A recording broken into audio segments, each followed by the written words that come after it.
Assalamualaikum, welcome back to my YouTube channel. Hope that you are all fine and doing well. Let's start our lecture number 7. In this exercise we will discuss the remaining examples of 9.2 and the remaining questions of 9.2. Let's discuss example number 1. If tan theta is equal to 8 over 15 and the terminal arm of the angle is in quadrant 3, find the values of other trigonometric function. सबसे पहले देख लेंगे यहाँ जो ten है वो positive है और यहाँ उन्होंने हमें बताया हुआ है कि टर्मिनल आर्म है वो क्वाड्रेंट 3 में है, तो मीन्स टेन पॉजिटिव है तो इसका इन्वर्स भी पॉजिटिव होगा।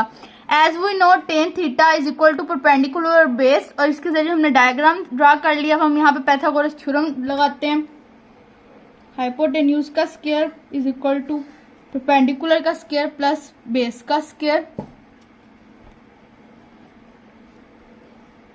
परपेंडिकुलर यहाँ पे हमारे पास 8 है और बेस हमारे पास 15 है।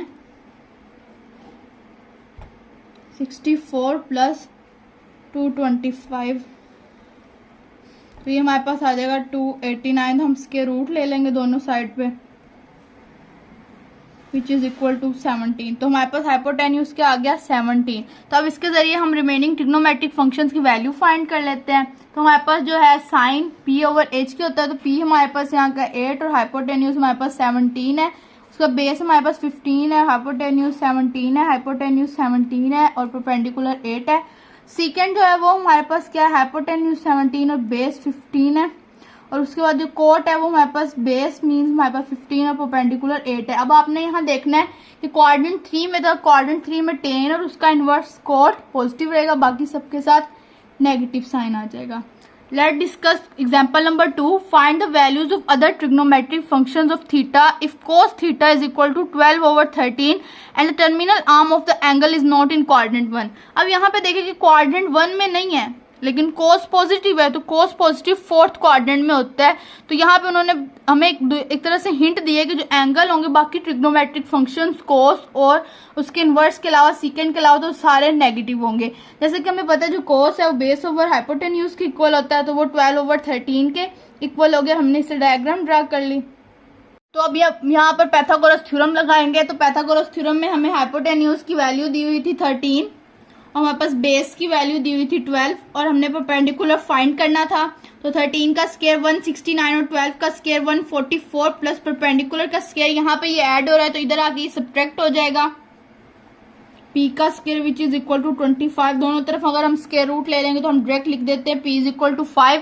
तो हमारे पास जो था हाइपोटेन्यूज 13 था और जो बेस थी वो हमारे पास 12 थी। तो हम इससे बाकी ट्रिग्नोमेट्रिक फंक्शंस की वैल्यू फाइंड कर लेते हैं। p हमारे पास 5 आ गया, हाइपोटेन्यूज 13, 10 हमारे पास क्या है और हमारे पास बेस 12, उसके बाद h हमारे पास 13 और परपेंडिकुलर हमारे पास क्या है 5। सेकंड हाइपोटेन्यूज हमारे पास यहाँ पे 13 है, बेस हमारे पास 12 है और कोड मीन्स के जो बेस है वो हमारे पास है 12 और हमारे पास जो परपेंडिकुलर है वो है हमारे पास 5। तो हमने जैसे क्वेश्चन में देखा था कि जो हमारी टर्मिनल आर्म थी वो क्वाड्रेंट 1 में नहीं थी लेकिन cos पॉजिटिव था, तो उसका मतलब है फोर्थ क्वाड्रेंट में था, उसका इनवर्स पॉजिटिव रहेगा, बाकी सब नेगेटिव हो जाएंगे। अब हम क्वेश्चन नंबर 5 को डिस्कस करते हैं। If cot theta is equal to 15 over 8। अब ये जो क्वेश्चन नंबर 5 है ये एक्सरसाइज 9.2 का क्वेश्चन है। हमने पहले इससे 2 एग्जाम्पल किए हैं, एग्जाम्पल नंबर 1 और 2। If cot theta is equal to 15 over 8 and the terminal arm is not in quadrant 1, find the values of cos theta and cosecant theta. अब इस क्वेश्चन में उन्होंने बताया कि जो टर्मिनल आर्म है वो क्वाड्रेंट 1 में नहीं है, तो जो कोट है वो 10 का इनवर्स है तो वो पॉजिटिव थर्ड क्वाड्रेंट में होगा। इट मींस कि इसके अलावा 10 और उसके कोट के अलावा बाकी जितने भी हमने ट्रिग्नोमेट्रिक फंक्शंस फाइंड करने वो नेगेटिव होंगे। लेकिन यहाँ पे उन्होंने हमें रिस्ट्रिक्ट कर दिया कि सिर्फ 2 ट्रिग्नोमेट्रिक फंक्शंस की वैल्यू फाइंड करनी जो कि कोस है और कोसेकेंट है। एज वो इनको जो कोट थीटा वो बेस और परपेंडिकुलर के इक्वल होता है 15 over 8। तो हम यहाँ पे पाइथागोरस थ्योरम लगा लेते हैं। ये सेम एग्जाम्पल नंबर 1 की तरह है।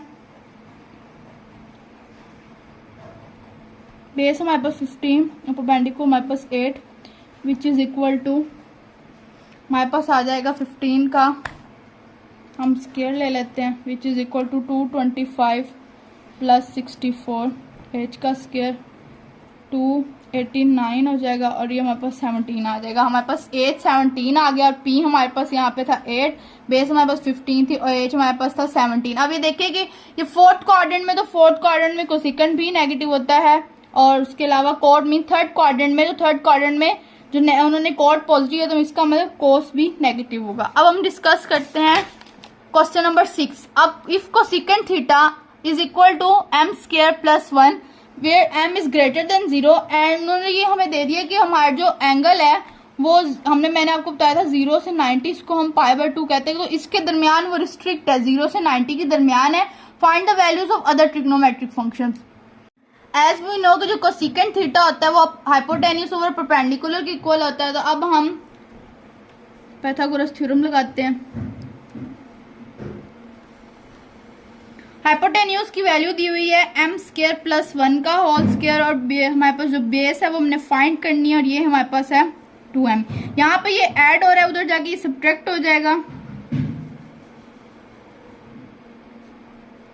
जैसे कि हमने पढ़ा हुआ है फॉर्मूला a प्लस बी, ये हमारे पास पूरी a है और ये हमारे पास पूरा b है, तो इसका फॉर्मूला होता है a square plus 2ab plus b का स्क्वायर। तो हम इसको ओपन कर लेते हैं, m स्क्वायर का square plus 2m square 1 plus 1 का स्क्वायर, ये ब्रैकेट बंद, अब 2 2 जार 4 और साथ m का square, m4 plus 2m square plus 1 minus 4m square b का स्क्वायर। तो ये हमारे पास बन जाएगा, 4 में से 2 गए तो -2, बड़ी रकम के साथ माइनस का साइन तो माइनस का साइन आएगा, प्लस 1, ये बन गया फॉर्मूला।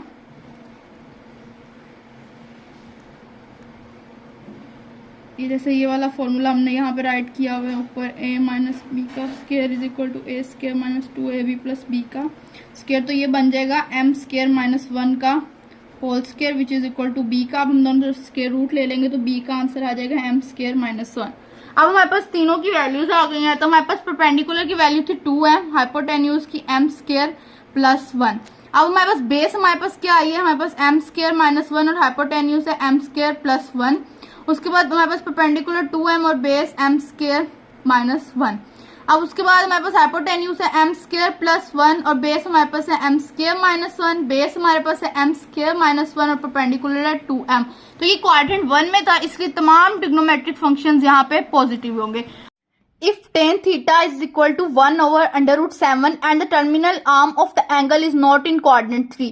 अब यहाँ देखें क्वाड्रेंट 3 में नहीं है टर्मिनल आर्म, लेकिन tan पॉजिटिव है, तो इसका मतलब है कि जो टर्मिनल आर्म है वो क्वाड्रेंट 1 में लाई कर रही है। इससे अब हम जैसे कि पाइथागोरस थ्योरम लगाते हैं तमाम क्वेश्चंस में, तो इसमें भी हम लगाएंगे। तो हम इसमें पाइथागोरस थ्योरम लगाकर यहाँ पे हाइपोटेन्यूज की वैल्यू फाइंड कर लेते हैं। तो परपेंडिकुलर हमारे पास यहाँ पे 1 है, बेस अंडर रूट 7 है विच इज इक्वल टू 8। दोनों साइड पर स्क्वायर रूट लेंगे तो हमारे पास आंसर अंडर रूट 8 आ जाएगा। जैसे कि हमें पता है कि हमारा जो है हाइपोटेन्यूज की वैल्यू हमने निकाली है अंडर रूट 8 और उसके बाद जो हमारी वैल्यू परपेंडिकुलर की वैल्यू थी वो हमारे पास 1 थी। परपेंडिकुलर की वैल्यू हाइपोटेन्यूज की वैल्यू हमने अंडर रूट 8 निकाल लिया और परपेंडिकुलर यहाँ पे हमारे पास जो बेस थी उसकी वैल्यू हमारे पास अंडर रूट 7 थी। अब हम इससे उन्होंने हमें दिया है कि फाइंड इसके अंदर वैल्यूज पुट करनी है और इसकी हमने वैल्यू निकालनी है। तो अब हम इसकी वैल्यू निकालते हैं। सबसे पहले हम कोसेकेंट की वैल्यू पुट करते हैं which is equal to under root 8 का square minus under root 8 over under root 7 का स्क्वायर, और हम अंडर इसके नीचे एक और वैल्यू है जिसमें कोसेकेंट का स्क्वायर है, साथ में प्लस है। तो अंडर रूट 8 स्क्वायर इसको कट कर देगा, 8 over under root 7, 8 plus 8 over 7। तो हम यहाँ पे एलसीएम ले लेंगे। तो 7 8 56 और ये 8 आ गया और नीचे 56 प्लस 8 ओवर 7। तो 56 में 8 गए तो 48 ओवर 7 और नीचे 56 plus 8 which is equal to 64 over 7। 7 7 से cancel, 48 over 64 which is equal to 3 over 4। अगर हम इसको डायरेक्ट कैलकुलेटर पे भी करके देख लें, 48 over 64 which is equal to 3 over 4। Now we will move towards question number 8। If cot theta is equal to 5 over 2 and the terminal arm of an angle is in quadrant 1। अब quadrant 1 में तो of course cot जो होगा वो positive होगा।